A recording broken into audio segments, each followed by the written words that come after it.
শীতের মৌসুম মানেই কমলা লেবু। শীতের শুরুতেই বাজারে আসতে শুরু করে দিয়েছে কমলা লেবু। বাজারে কত দাম কমলা লেবুর বিস্তারিত দেখাবো আপনাদের। দার্জিলিংয়ের কমলা লেবু শিলিগুড়িতেই।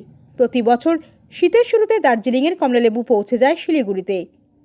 দার্জিলিংয়ের কমলা লেবুর বিশেষ সুখ্যাতি রয়েছে। শিলিগুড়ির বাজারে এই কমলা লেবুর যথেষ্ট চাহিদা থাকে প্রতি বছর। এবছরও রয়েছে চাহিদা। শিলিগুড়ির বিধার মার্কেটের ক্ষুদিরামপল্লী বাজারের বিভিন্ন ফলের দোকানগুলিতে বিক্রি হচ্ছে দার্জিলিংয়ের কমলা লেবু। তবে দামটা একটু বেশি। কোথাও 140 টাকা করে বিক্রি হচ্ছে কিলো প্রতি, কোথাও বা 150 টাকা, কোথাও 130 টাকা কিলো প্রতি।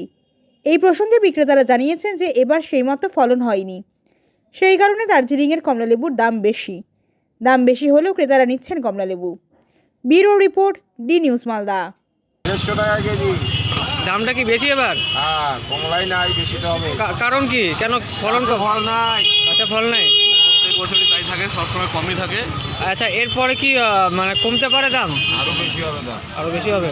ক্রেতারা নিচ্ছে তো দাম বেশি সত্ত্বেও? যে খাওয়ার খাচ্ছে, যে দেখার দেখে যাচ্ছে। আচ্ছা আচ্ছা, আপনার নামটা? অমির কুমার দাস। হচ্ছে কমলা আমরা বিক্রি চাই কত কত করে দাম?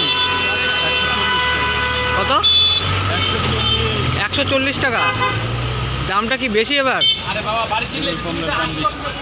আচ্ছা, এবার কি মানে যোগান কম নাকি আসছে না ঠিকঠাক মাল? এখন শুধু আসবে তো ঠিকই, আচ্ছা, কি মনে করছেন, দাম কি কমবে? দাম এদের বেশি থাকে। বেশি থাকবে কেন? ফলন কি কম হয়েছে? ফলন কমই। আচ্ছা, আপনার নামটা? প্রচুর সারা।